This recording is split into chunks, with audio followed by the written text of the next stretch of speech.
একটা ঘটে। কি ঘটনা? বাবার কাছে 200 টাকা ছিল। তারপর?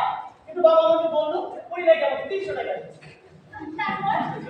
চাচাবাড়িকে দিলেন একটা শর্ত। কি শর্ত?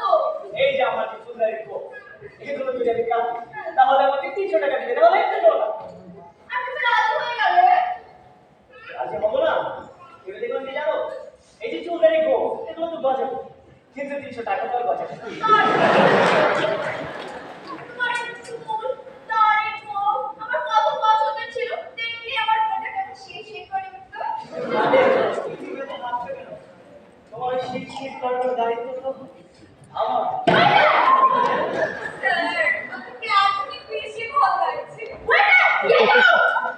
মর্ডার কিসে মারাই? যাও! আরে যাচ্ছ না?